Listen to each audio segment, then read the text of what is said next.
téléspectateur yu ITV di leen nuyu di leen ziar am mbégte dellu si fi tey jii ñu am mbégte dalal Ndeye Elisabeth Lindor Diop nekk membre ci GIE Google naka noonu moom mooy seen chargé de communication ñoom nag jamono ji nga xamante ni si lañ nekk vacances dañuy taxawu xale yi bu baax a baax si fànn yu bëre si wàllum formation wàllum tàggat naka noonu tamit wàllum art culinaire loolu yëpp soxna si dina ko yaatal ci bile émission xool tamit solo yi su ko defee xale yi ñu am occupation si vacances yi moo gën ñuy génn di taxawaalu loolu nekk lu am solo Ndeye Elisabeth Lindor Diop maa lay dalal jàmm ci plateau Kennu Askan Wi fii si ITV. asalaamaaleykum El Hadj Malick. oui sama sëriñ maa ngi lay nuyu. maa ngi lay ziar bu baax delloo ziar. maa ngi nuyu waa ITV yëpp. ci borom kër gi ci kaw ba ci suuf. maa ngi nuyu ñëpp maa ngi ziar ñëpp. maa ngi nuyu waa Mermoz ndax Mermoz Go Girl Mermoz la juddoo Mermoz la nekk. di nuyu vraiment tous les membres du GIE Go Girl di ci jiital nag suñu présidente Amsatou Gueye. ak di nuyu ñëpp daal. très bien bàyyiwuma kenn ak seen téléspectateurs yi. très bien alors mbokk téléspectateurs yi ñu ñuy suivre en direct si ITV Canal Plus 217 TNT 15. Eutelsat ak TV d'Orange alors Ndeye Elisabeth Lindor Diop dañ nekk ci vacances yéen toogoo leen yéen a ngi taxaw xale yi ci fànn yu bëre bokk na ci li ñuy wax wàllum formation jëm ci wàllum tamit ñoom seen nekkil wàllum intelligence noonu lañ koy saytoo bu baax wàllum tamit savoir et savoir-faire art culinaire tamit bàyyiwoo leen ko ginnaaw alors d'abord initiative bi nan la ñëwee ba yéen ngeen xam ni dañ nekk vacances xale yi war nañu am benn occupation gis naa ni sax ci seen ay formation lépp lu jëm ci wàllu xale bi nu mu mën gérer temps am xale bi aussi nu mu mën gérer quotidien am loolu aussi bàyyi wala ko ginnaaw d'abord initiative bi nan la ñëwee.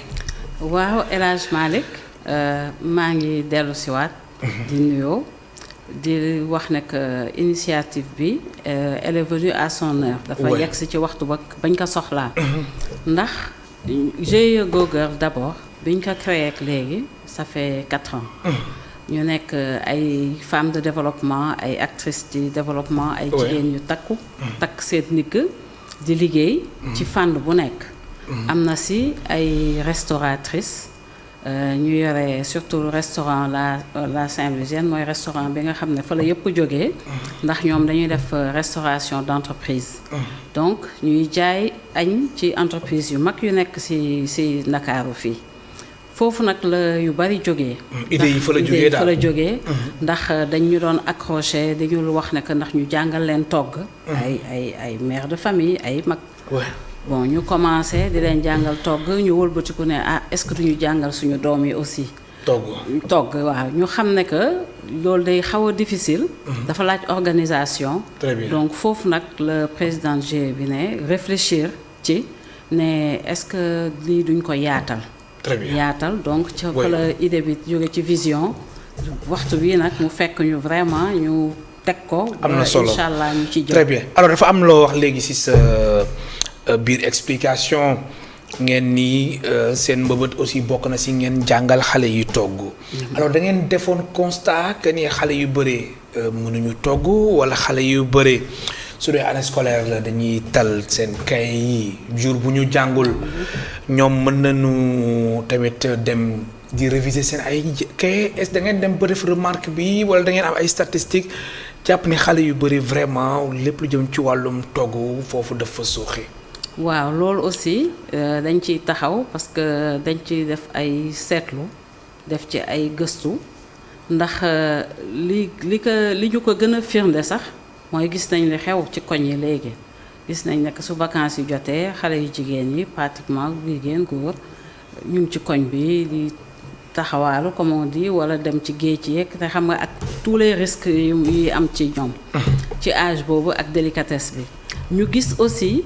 que ñun moment bi nga xam ne ñu ngi nekk toll woon ni ñoom.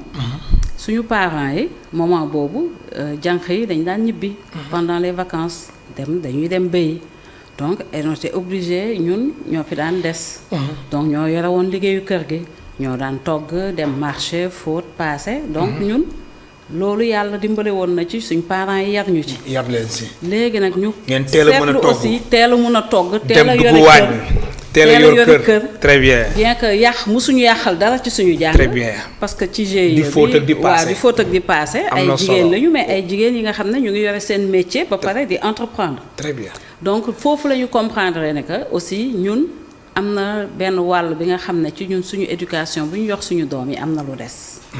te li des loolu gis nañ aussi li mu yàq aussi ci société bi parce que bu njëkk jigéen comme niñ ko waxee su munee yooyu yëpp su demee sëyi fekki beneen famille dafay am njëriñ ba nga xam ne du problème yi ñu am actuellement ak nu ñu gisee taux de divorce yeeg ak problème yi am ci ménage yi ak yëpp. loolu am na ci aspect am na ci aspect. maanaam daal ñàkk mën a togg bi ak ñàkk mën a gérer. ak ñàkk mën a téye kër. dafa nekk li nga xam ne dafa sooxeel sëy yi. donc te da ngeen seetlu sëy yu bëre nga xamante ni moom moo di xale yi. macha allah ñu ngi sëy te ñoom si seen ay ménage loolu dañ fay am ay jafe-jafe jëm ci wàllum ñuy gérer seen ménage naka noonu aussi wàllum togg bee kurti yeeg. waaw xam nga ak ñoom seen daal. waaw ndax loo nekkul taalibeem xam nga doo mën a nekk sëriñam. te suñ la ci tàggatulee. tamit day difficile nga toog rek ñu dugal la ci ménage surtout nga dem ci ménage bi nga xam ne da nga fekk sa ay goro dafay xaw a metti léegi nag ñu bëgg boole aspect yu bari pour defar mooy dinañu boole ay xale te ay xale soo leen di tàggat bëgg leen boole am na charte yi nga xam ne réew mi état bi daf la am lu mu lay teg toog foog organisation bi ministère de la jeunesse jël ko en main. ministère de la jeunesse bu ñu fa demee daf ñu teg ay sart. comme parce que dañuy dajale ay xale déjà âge seuil bi. c'est 13 ans.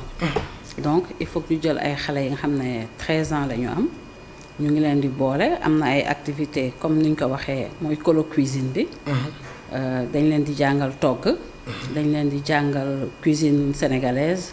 cuisine africaine cuisine européenne jàngaleen aussi l'art de la table. ni ñuy tegee waaw kon foofu tamit dafa am solo. dafa am solo maanaam même soo toggee togg bi nekk lu am solo teg togg bu mucc ay bu neex. mais ni ngay wootee ak ni ngay tegee loolu tamit beneen situation la. tamit yar la ndax comme ni ñu koy waxee lekk neex na mais tegin bi daf ci am solo. tegin bi daf ci am solo alors da nga war a lal ba pare woote wala da nga war a woote ba pare. ban la si dañuy def bu ndar bi. ndar bi maanaam da ngay lal ba pare lal ba mu rafet ñu ñi di espérer léegi nag nga gaaw defar ñëw indi teg boobu mooy l'aspect vraiment bu ñuy tegal pour Sénégal. moo ñun suñu ay aada. parce que dinañ leen jàngal suñu aada.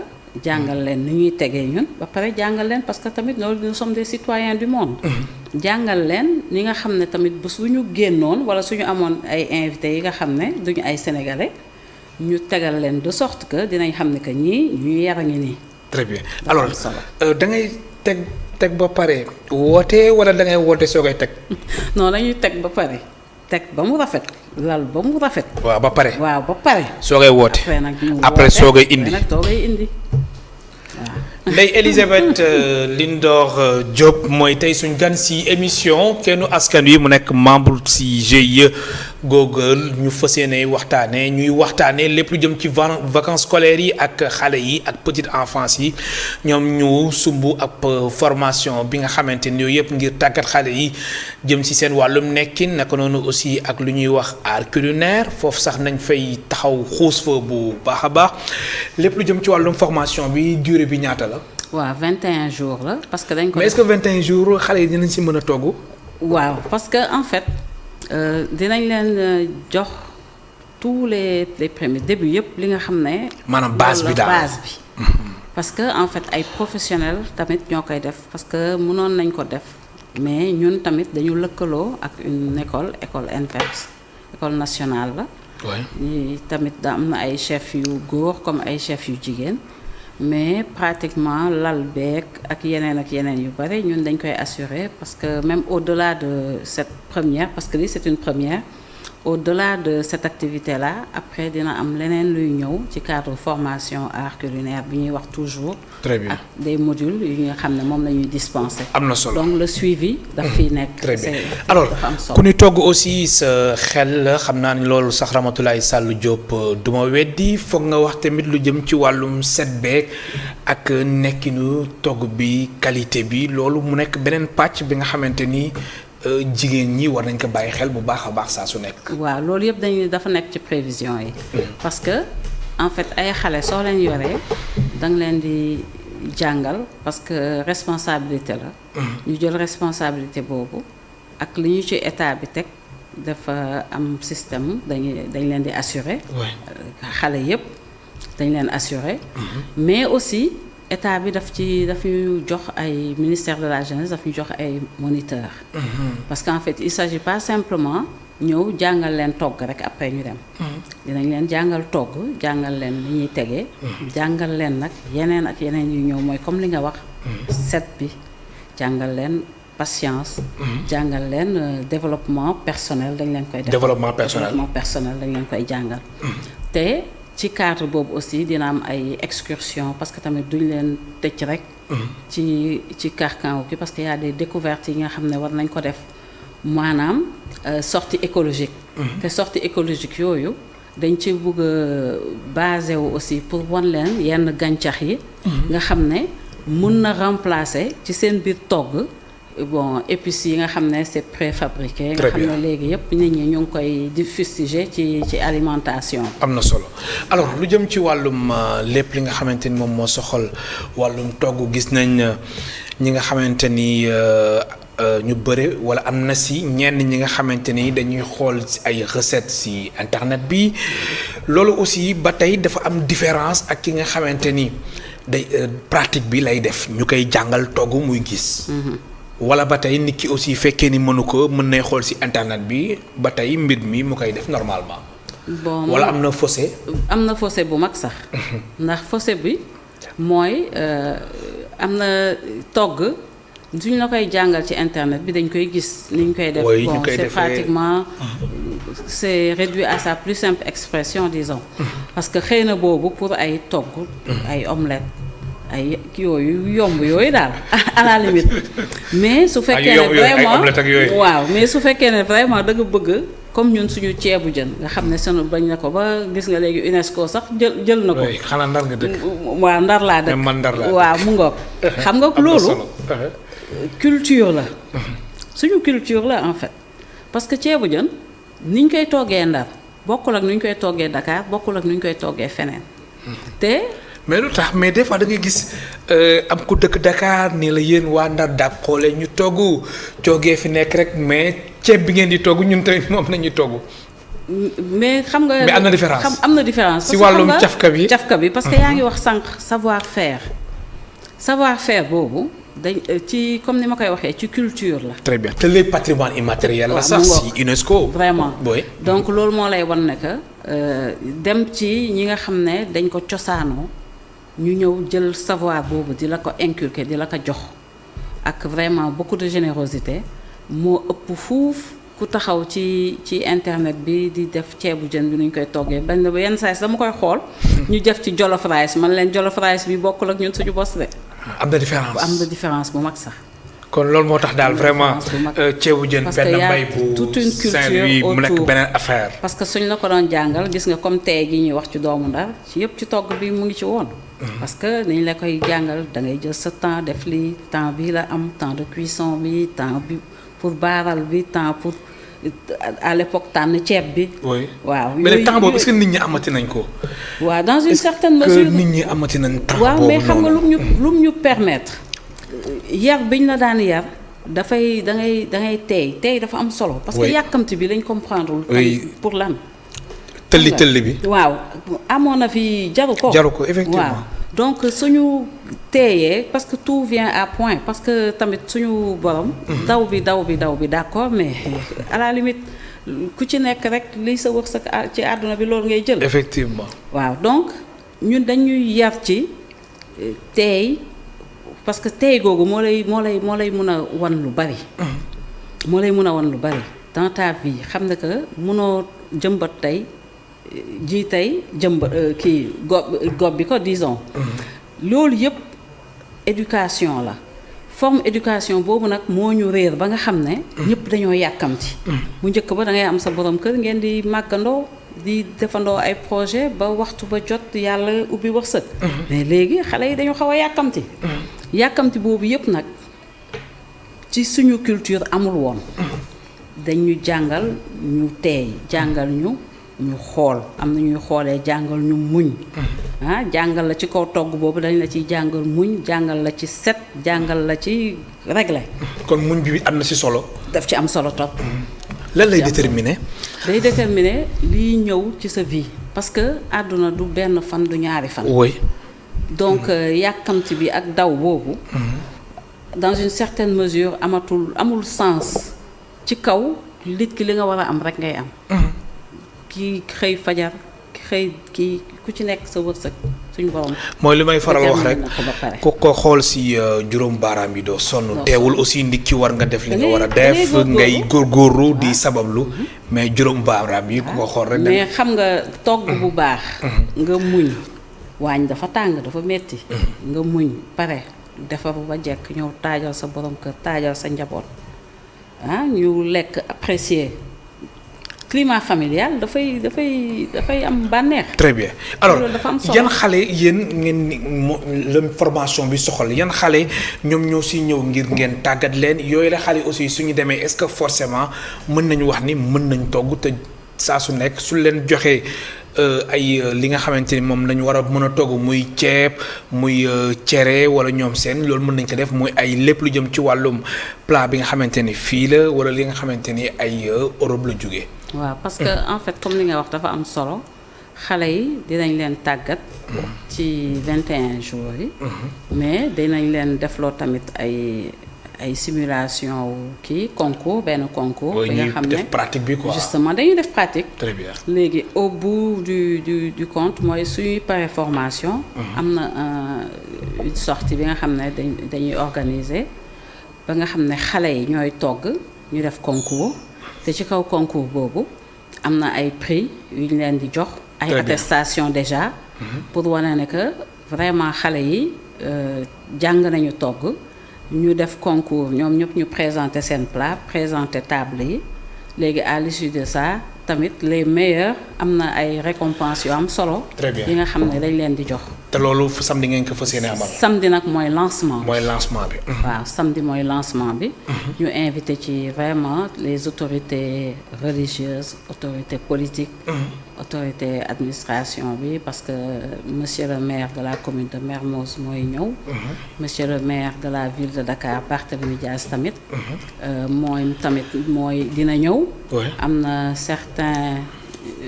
maanaam dana am ay kilifa yu ñëw kilifa yi daal macha allah. très bien te ñooñu ñoom dañu jox seen accord comme quoi vraiment ils vont venir présider le lancement. très bien Ndeye Elisabeth Lindor Diop mooy tey suñu gan ci émission Kennu Askan Wi nekk membre ci GIE Google naka noonu mooy seen chargé de communication ñu waxtaanee lépp lu jëm ci wàllum tolluwaayu xale yi ci vacances yi nan la ñuy def ba xale yi am occupation alors ci seen formation am na beneen pàcc bi nga xamante ni yéen a ko tuddee maanaam xale bi nan la mën a gérer vie quotidienne am maanaam xale su yeewoo tempsam nan la ko mën a saytuwee ba du nekk temps perdu. boobu nan la tëddee. waaw boobu nag dañ ci ànd ak des assistants sociaux. assistants spécialisés. donc ñooñu loolu seen liggéey la dinañ ñëw waxtaan ak xale yi ci déjà développement personnel. dinañ ñëw waxtaan ak xale yi ci comme ni nga ko waxee nekkin. ni ñu war a nekkee en tant que citoyen. nu ñu war a nekkee ci seen koñ nu ñu war a nekkee seen kër d'abord ndax kër cellule mooy cellule bu gën a tuuti nekkin bi foofu d'abord soo génnee ci sa kër mbedd mi loolu yëpp dinañ ko jàngal xale yi ci ay module ci ay waxtaan ci yeetante def ko de façon très très professionnelle te aussi dañ ciy dugal tamit culture bi parce que ñëpp xam nañ ne que culture day véhiculer lu bari te dina permettre waxtaan yi nit ñi gën koo mën a comprendre xale yi xam en fait appréhender ñun. très bien li ñu bëgg def ci ñoom. kon brassage culturel bi dañ koy dafa am pàcc bu yaa ba nga xamante ni moom la formation bi soxla alors loolu day signifier que ni lépp lu jëm ci wàllum cousinage à plaisanterie lépp lu jëm ci wàllum kali ak yooyu loolu dina nekk au cœur de la formation. waaw parce que ñëpp xam nañ ne que Sénégal dafa am benn particularité. oui mooy cousinage boobu ngay wax à plaisanterie. te dafa am solo torop.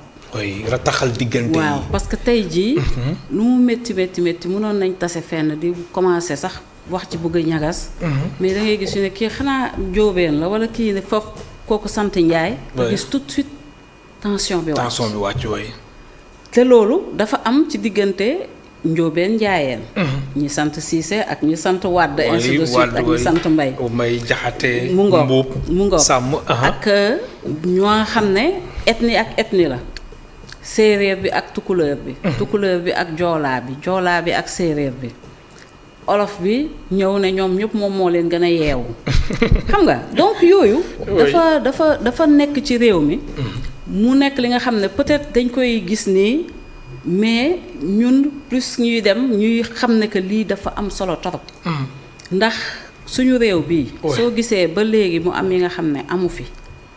contrairement à certains d'autres pays soo génnee dans la sous-région wala feneen ak feneen yàlla moo ñu dimbale ci loolu donc culture boobu il faut que nag tamit ñu koy gën a préserver di ko tamit jox suñu doom yi ñoom tamit ñu xam ne ëllëg si biir Sénégal lii rek moo ko lal ñun ñëpp ay mbokk lañu comme ni ñu koy waxee benn bopp la kenn mënu koo xar ñaar loolu su ko ñun ñëpp di def ku ci nekk di ci yar sa njaboot am na clivage yi nga xam ne fii du fi am na coono yoo xam ne du fi am même xoolal ñun nous sommes un modèle ci cadre de dialogue interreligieux ndax xam nga ne que fii Sénégal ñun te dama koy apprécier di kontaan su ma gisee ci internet bi par exemple Facebook ñu ñëw ci tamxarit bi nii ba muy ñëw julli ci ñi wax non xoolal ñun benn kopp ngalax lañ la jox léegi ñun ñu war a joxe korité ginaar joxe tabaski pooj tamxarit tamit ñu war a joxeeti cere nga gis catholique bi tontu fële ne en tout cas cere bi moom lu ma ci xam na raisin bi bari na kii bari xam nga yooyu na amaale meew mu ngoog yooyu vraiment macha allah dafa loolu lu sori la li nga xam ne ñun dañu am devoiru préserver ko te nuñ ko mën a préserver rek mooy chaque fois génération bu ñëw rek ñu inculquer la ko génération bu ñëw ñu inculquer la ko parce que loolu dafa bokk ci ñoom. très bien alors génération bu ñëw ñu inculquer ko naka noonu aussi lépp lu jëm ci wàllum échange de savoir jëm ci wàllum savoir faire savoir être loolu aussi am na li nga xamante ni yéen seen GIE bi yéen a ngi koy bàyyi xel saa su nekk te loolu aussi da ngeen ko fas yéene jox xale yi mu nekk li nga xamante ni dafay bokk ci seen formation. waaw loolu tamit dafa nekk li nga xam ne benn point bi nga xam ne vraiment qui nous tient à cœur. oui ndax ñëpp gis nañ actuellement que xale yi la majeure partie léegi ils sont laissés à eux-mêmes. te âge bi am na fi ngay toll il faut que ñu xamal la sa bopp def ci yow nga xam sa valeur. xam yow yaay kan daf lay permettre. nga tamit nga am taxawaay. xam fi ngay yem. très bien. te taxawaay boobu. dafa nekk lu baax ci ñun baax ci parents yi. baax ci askan wi. parce que xale yi suñu génnee tamit kër yi ñu ngi ci biir mbedd bi. donc ku ci nekk soo amee benn comportement bu responsable bi nga xam ne vraiment jëlee nga ko ci éducation ak yi ñu lay jox ci biti dafay nekk nag dafay am ñu taxaw bu ñu taxawee seetlu xam ne il leur faut développement personnel bi ñuy wax. jàngal leen nekkin mooy savoir faire bi savoir être vraiment ñu xam ne que duñu ay bàyyi ma mais ay nit lañu te nit tamit nite lañ ci bëgg donc yooyu yëpp dafa war a nite mu ngoog donc yooyu dinañ leen ko jàngal ba pare aussi lu benn volet bu am importance daf ci am mooy actuellement thème ren bi ñëpp ju ne président dafa wax ne que ci patronage yeeg colonie de vacances yi le thème nañ ko def ci nu ñu leen di sensibiliser ci réseaux sociaux yi ñun vraiment balaa loolu ñu koy dégg sax ñun fekk na ñun loolu moo doon maanaam yéen déjà anticiper ngeen jëm ci wàllum xarala yu bees yi rawatina réseaux sociaux yi parce que dañu gis dégâts yi muy def parce que da ngay gis ñoo xam ne ay xale lañu gis un vieux na baal ci expression bi mais c'est ça un vieux pervers nekk ci gannaaw. du xale yi yow doo ko gis parent bi xale yi duñ ko gis sax. mais ñu leen di sant ñuy def yoo xam ne ay musiba la ci ñoom. te toute une vie la lay topp. ndax benn moment bi nga xam ne âge boobu ay xale lañu amuñu conscience ci lu ñuy def. donc ba pare aussi am ñu nga xam ne tamit ñoom la ñuy utiliser réseau yi di saaga nit ñi ak di def yu kenn xamul. loolu yëpp tamit dafa am des experts en fait de la cybercriminalité yi nga xam ne ay commissaires lañu dañuy ñëw aussi di leen tàggat ci loolu. très bien won leen li leen yoon may li leen yoon mayul li leen ci mën a fekk. yooyu yëpp daan yi nga xamante ni mën leen fekk alors très bien foofu sax dañu fay taxaw Ndeye Elisabeth Lindor Diop jëm ci wàllum xarala yu bees yi. ak internet beeg réseaux sociaux yi gis nañ xale yi léegi macha allah maîtriser nañ yooyu les domaines mooy ay WhatsApp Instagram Facebook TikTok ak ñoom seen xale yu sóobu nañ si bu baax a baax am na si ay xale yoo xamante ni sax lu ñu xam si portable ak xarala yu bees yi mag ñi xamuñu ko. loolu mu nekk beneen li nga xamante ni dana xaw a jafeel tuuti formation wala yar bi nga xamante ni yenn parents yi ñu ngi koy yar seen doom. ndax sa doom naam sax xarala yu bees yi am na solo. mais am na ay avantages mais am na ay inconvénients ndax des fois sa doom mën na si nekk di découvrir yoo xamante ni yow parent bi xamoo ba pare mu koy jural ay loraange. tout à fait loolu nag lañ bëgg a xeex en quelque sorte aussi. parce que gis nañ dommage yi muy def. ci yenn famille ay dégâts yu doy waar parce que da ngay gis xale boo xam ne xamul dara ñu dugal ko ci li nga xam ne mënoon na ñàkk. su doon nekk en amont jàngaloon nañ leen ne leen lii outil la bu baax si yéen parce que dafa baax ci seen jàng. dañuy def ay recherche ak yooyu yëpp c'est très bien mais am na bi nga xam ne beneen facette bi suñ ci demee rek mun na leen yàqal seen àdduna. da gis nañ ko fi un jeune de rien du tout. man ba léegi ça m'avait marqué. ko nga xam ne bind rek ci li nga xam ne da doon foo na foowul mais c'était pas méchant mais il s'est retrouvé en prison. donc yu mel noonu. il faut que dañ ko war a éviter. dañ ko war a éviter. ba pare ñu leen di sensibiliser ñu yar leen ci. sensibiliser leen ci. wan leen ne que c'est pas parce que tu es derrière un ordi wala benn smartphone. waaw que tu as tous les droits. tu n'as pas tous les droits parce que am na lu nga koy defee fa lañ lay fekk. te du lu nga xam ne yow yaa ngi làqatu tu penses peut-être que tu es dans ta chambre alors que réellement li ci gannaaw du ñu mën a xam ne que kii fii la jóge outil yaa ngi fii. donc il faut que yooyu yëpp ñu wan leen ne que c'est pas parce que tu es seul dans ta chambre que tu peux insulter les gens sans que nga am ci li nga xam ne day nekk problème ci yow ëllëg sonal say waajur aussi. donc il faut que ñu sensibiliser leen à outrance ci yooyu yëpp mais c'est yow nga lii utiliser ko pour lii. parce que am na njëriñ torop. très bien alors sànq maa la doon wax Ndeye Elisabeth jëm ci wàllum taxawaayu xale yi si seen nekkin si vacances yi mais am na tamit beneen pàcc bi nga xamante ni yéen daf leen ñor mooy xale yi ñu fexe wala ñu dem ba nekk ay responsable si yan yoon la ñuy jaar. waaw yoon yi ñuy jaar nag yoon yi vraiment bari na. parce que comme niñ ko waxee sànq dañ leen di jàngal déjà ñu entreprendre. parce que ci kaw togg bi ñu la wax.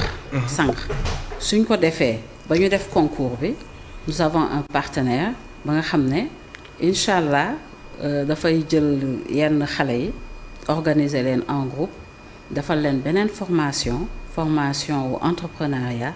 defal leen ñenn ñi formation boo xam ne ci finance yi naka la ñuy téye seen kii. ba pare nag financer leen lu ñuy xale. am na âge yi nga xam ne dinañ leen financer ce qui fait que dina ci am ñi nga xam ne sax su fekkee ne jàngatuñu wala dinañ leen financer ba nga xam ne dinañ leen organiser ba ñoom ci seen bopp ñu mënal seen bopp. te loolu mooy solowu jàng bi parce que dañ leen ci tegal aussi ay filières ce serait très bien ñu am connaissance yi am savoir-faire bi mën togg pour seen bopp mais ñi nga xam ne par exemple déperdition scolaire dab na leen wala yu mel noonu dañ leen di organiser pour que ñu lu jël voie boobu commencer entreprendre ñu leen di suivre nag. très bien alors ñu gis ni ay xale yi nga xamante ni lépp lu jëm ci wàllum abus sexuel daf leen di faral dal naka noonu aussi wàllum lépp lu jëm ci wàllum viol ak ñoom seen yooyu les points chaque année wala seen formation bi saa yoo leen si nekkee est-ce que aspect yooyu dee nga teg si table bi. waaw vraiment maa ngi lay remercier bi nga ma indee sax ci bii aspect. parce que xale yi dañ leen di jël surtout xale yu jigéen ñi ci âge 13 ans. peut-être à 13 ans am na parents yi nga xam ne ñu ngi communiquer ak seen doom yu jigéen ñi. comme aussi am na parents yi nga xam ne mënuñu communiquer ak seen doom yu jigéen ñi. ndax lan kersa. ndax kersa wala éducation parce que comme nii xam nga suñu waxee rek abus sexuel tout de suite quelquefois c'est tabou. donc ñoom xëy na duñ ci mën a xuus ak seen doom yu jigéen ñi. alors que moment boobu dafa am solo. moment boobu dafa am solo nga mun a wax ak sa doom tamit mun a comprendre déjà morphologie am liy changer ci kooram. mu mun ko comprendre léegi nag moo tax ñu am tamit un éducateur spécialisé bi nga xam ne dina ñëw waxtaan ak xale yi waxtaan ak ñoom ci cadre boobu waxtaan ak ñoom ci abus sexuel waxtaan ak ñoom aussi ci xam nga rek kër yi tout se passe ci biir kër yi. ce qui fait que du ñu nekkati ay victimes mais balaa ngay xëy na di essayer sax di ñëw ci ñoom dinañ am xam ban attitude dañuy mun a am envers yow wala mun a dem ci seen parents yi. wax ne que tonton bii kat wala kii bii lii muy def nii jëmul kër. donc yooyu yëpp dinañu permettre tamit xale yi ñu yee leen ci côté boobu. ndax gis nañ ne que éducation bi ci côté boobu dafa sooxe. dafa sooxe torop dafa sooxe parce que li ñuy gis léegi munoon na ñàkk dafa gën a bari gën a takkarnaase. dafa gën a bari te xale yi léegi xam nga on a beau dire mais dañu précoce. xam nga dañu précoce donc dañuy am âge bi nga xam ne seen âge mental suivre dañuy am morphologie bi nga xam ne nga yaakaar ni ñu mag nañ nekk ay xale yu tuuti lañu xam ni ay doomu procureur lañ justement doomu procureur donc doomu procureur yooyu nag il faut que ñu protéger leen. très bien te tamit dinañ dem ba di waxtaan aussi ak waajur yi parce que waajur yi ñoo ñu leen dénk seen njaboot. ñu ñëw di waxtaan ak seen njaboot ci seen koor ci liy mun a xew. léegi nag ñoom tamit il faut que ñu waxtaan ak ñoom tamit. muy waajur yi xam ne que waajur yi. que seen doom yi ñu dénk kii kat yow war nga gën a xóotal sa waxtaan ak moom. parce que ci retour yi ñuy am ci xale yi rek. dinañ mën a xam. bien sûr ak seen wax leen liberté yu ñuy am. mën na leen yóbbee wala tamit mën na leen nax. dugal leen ci ay situations yi nga xamante ne ay situations yu regrettable la. jox leen ay tamit bët. yi nga xam ne ay signaux. pour ñu mun a xam ne que sa doom kii xëy na am na lu nga xam ne mu ngi koy bëgg subir wala mu ngi koy subir. te yow yëguloo ko yooyu yëpp dañ ci bëgg a waxtaan aussi ak parents yi waxtaan ci. alors pourquoi ñetti ay bés maanaam ñaar fukki fan ak benn lu tax formation bi ngeen bëgg ngeen kii ko si fan yooyu la. waaw parce que comme. est-ce que dina doy. élagement li ñun koy xam nañ ne que du doy. mais xam nga lu ñu naan lu neex du doy. loolu dëgg la. donc ñun comme c'était une première bi c'est la première fois ñu koy def. oui mais ñu gis vraiment tamit retour yu ñu ci am. parce que au tout début on s'était arrêté à 100 personnes. oui mais après dañu ne non ñëpp di ñëw ba fu mu ne nii nous sommes à 200 personnes. léegi nag ñu wëlbatiku ne parce que on avait prévu def ko sur 21 jours. comme c'était conseillé par le ministère de la Justice mais au-delà de ça comme am na âge yeneen yu nga xam ne ñu ngi ñëw bëgg bokk léegi dañu ne dinañ continuer mais def ko sous un autre registre sous un autre angle bu dul colo cuisine ndax colo cuisine bi moom vraiment pour xale yi la ak ñenn ñu kii mais dinañ ko continuer def de sorte que dinañ amaat beneen session au fur et à mesure ñuy def ay sessions di ci yee nit ñi di leen jàngal parce que gis nañ solo bu mu am ak demande bi elle est vraiment très bien importante. Ndeye Elisabeth Lindor Diop nekk membre si GIE Google mooy tey suñu gan si émission Kennu Askan Wi ngeen ñuy suivre en direct si ITV Canal Plus 217 TNT 15 Eutelsat ak TV d'Orange alors lépp lu jëm ci wàllum li nga xamante ne moom moo soxal ASC yi association sportive et culturelle naka noonu aussi mooy nekkinu quartier yi ak développement wu humain loolu aussi nekk na li nga xamante ni yéen seen GIE aspect la si yeneen aspect yi nga xamante ni moom lañ fi jot a waxtaanee. dëgg la parce que comme ni ñu ko waxee rek ñun dañ doon entreprendre. oui. ñi ci entreprendre nag. ci GIE bi daal am na solo. am na solo. parce que lu bari mu ngi ci GIE bi. nit ñi di ko liggéey. ñii ñu ngi ci togg bi ñii ñu ngi ci sport bi sax. ñii ñu ngi ci cosmétique ñu ngi ci transformation des fruits et légumes élevage pratiquement fépp foo laal ci société bi rek ñun am nañ ku koy def ci suñu GIE bi parce que ay femmes la de développement yu takku ñu xam nag ne sport dafa am solo. parce que association sportive et culturelle bi Mermoz am na ko. bon jigéen ñi yéen am na jenn yoo xam ne suñu doom yi ñu ngi ciy yëngu. mais ñun ci cadre boobu ñun daal ñu ngi yëngu bu baax ci entrepreneuriat. féminin lañ doon def mais gis nañ naka léegi foog ñu yokk ci les jeunes ak xale yu góor ak surtout les garçons. surtout les garçons. parce que en fait on s'est rendu compte que ñoom tamit dañ leen xaw a fàtte tuuti. ñan xale yi wala xale yu góor yi. parce que bi ñuy def cuisine bi am na sax ay góor yu mu intéressé parce que y a des chefs yoo xam ne ay góor lañu. bien sûr mais sax des fois sax da ngay gis yenn xew yi. góor ñi ñooy togg ñooy raxas ñooy defar. léegi nag ñun tamit dañu jël sur nous vraiment pour utal leen ay formations yu innovantes yi nga xam ne dina leen permettre tamit ñoom it ñu entreprendre. parce que fu mu ne nii corps de métier yi bari na. xam nga artisanat beeg yooyu mais il faut que ñu am ay certificats ci li ñuy def. donc loolu ay formation yu gàtt la de incha allah dinañ ci jublu pour que dans l'avenir et puis ci session yi di ñëw dinañ ci gis ay góor ay xale yu góor des jeunes yi nga xam ne dañ leen ciy dugal jàngaloo leen ay métiers ba pare defal leen tamit développement humain bi développement personnel bi. te ñu mën a xarañ. ci seen liggéey gëm seen bopp. alors lu ma bëgg a xam Ndeye Elisabeth ndax li ñu dese si ay simili bëriwul yan xale ñoo war a mën a bokk si formation bi sànq laajoon naa la ko mais maa ngi xaar réponse bi mu gën a yaatu yan xale la concerné yan xale ak xale yi wala fekkee fa am ay parents yi nga xamante ni mbir mi soxal na leen yu bëgg yóbbu seen doom ban yoon la ñuy jaar. waaw ñun am nañu site internet. Google am nañu tamit ci même ci Facebook. Google ba pare mun nañu woote ci 77. 344 41 41 pour inscription yi. mais c'est pour dire que âge bi 13 ans la. mooy 13 ans fukki at ak ñett. jàpp ba ban at jàpp ba vraiment amatul. mais daal 13 ans daal xale bi 13 ans waaw xale bi su amee 13 ans rek mun nañ ko jël parce que loolu en fait ministère de la jeunesse mooy exigence am. mooy exigence am. waaw parce xale que bi foog mu jàng wala utiliser ay couteau ak yooyu. donc xale yi foog ñu jàng wala. pas forcément hein. Okay. parce que am na ci ñi nga xam ne mais pratiquement ñi ci nekk ñëpp ñu inscrire gum ñëpp dañuy jàng.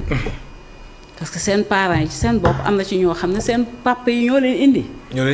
waaw seen papa yi. ndax mbir mi daf leen intéressé wallaay ndax daf leen intéressé. ñoo leen indi. donc ñun vraiment gis nañ solo bi ñu gis nag moo ñu tax ñun tamit ñu réfléchir pour que xale yu góor yi aussi ñu dugal leen parce que da ngay gis kër yi da ngay gis sa lampe kii nu mu tudd panne. nga war ko changer lampe rek xale yi duñ ko mën xale yu góor yi. ñu woo électricien et c'est dommage donc foofu aussi ñun dañ fay rebondir. maanaam da nga wax daal góor ñi daal duñ def dara. non pas duñ def dara sax mais xam nga soo tàggatulee sa doom tamit ci loolu. alors que suñ leen defalee comme nii ni ñu ko defalee jigéen ñi. ñu defal ko góor ñi di leen jàngal ay kiiwu plomberie tuuti di leen jàngal nu ñuy dévisser lampe bi. fayal lampe bi jël précaution yooyu électriciens yi ñëw jàngal leen ko plombier yi ñëw jàngal leen wan leen outils yi wan leen tamit que lii lay yu mel noonu daal comme ni ñu koy defalee ku ñu jigéen ñu defal ko ñu góor ñi ce qui fait que suñu nekkee seen biir kër yi aussi vraiment balaa ñuy woo électricien bi ñoom ñu defaral ko seen bopp. waaw te quelquefois ay carrière dina jóge ci yooyu nga toog di ko def ju la koy jàngal nga jël ci vraiment goût commencé di ci kii ba nekk un grand électricien après nga wëlbati ko am sa entreprise bopp. yooyu yëpp lañ ci gis. am na solo. waaw très bien lan ngay jeexalee soxna Elisabeth ndax simili yi jeex na. waaw maa ngi gërëmaat di sant. vraiment opportunité bi ñu jox pour ñu ñëw expliquer yëpp. di gërëm toutes les femmes du GIE Go Girl. ndax ñoom ñëpp macha allah dañu takk seen digg rek di liggéey. di ci jiital nag présidente bi tax wax dëgg yàlla à tout honneur. vraiment il faut que ñu remercier ko bu baax ndax elle a pu vraiment fédérer. toutes les femmes de Mermoz. te ñu ngi lay invité ci suñu lancement. Inch'Allah suñu kii bi nga xam ne lancement bi ce sera le samedi 13. à 16h. di ci ñu ngi koy defee Casu Mermoz. di ci invité nag toutes les populations de Mermoz di ci invité tamit toutes les autorités politiques religieuses administratives bu Mermoz daal ñu ngi leen di ñaan ñoom ñëpp ñu génn. parce que lii c'est un événement phare gëjoon na fa am. te gis nañ engouement ba mu def ci population yi. ba nga xam ne nekkatul sax Mermoz commune bi yëpp dañ ko jël ndax monsieur le maire moom daf ko wasaare ci commune bi yëpp vraiment ñu ngi ñaan ñëpp ñëw vraiment teewal ñu jëmmal suñu bés te ñu xam ne lii lu am solo la te yëpp dañ ko jëlee ci population yi di ko delloo ci population. très bien di la gërëm baax di la sant mu nekkoon Ndeye Elisabeth Lindor Diop nekk membre si GIE Go Girl naka noonu aussi moom mooy chargé de la communication bi moo nekkoon tey suñu gan si émission Kennu Askan Wi mbokk téléspectateurs yéen tamit amul seen fay di leen gërëm baax di leen sant Ramatoulaye Sall Diop moo nekkoon ci réalisation bi ak Fassal Diagne ci son bi Iba Mar Sène ci caméra yi ki si nekkoon di Bara Sow jaa ngeen jëf.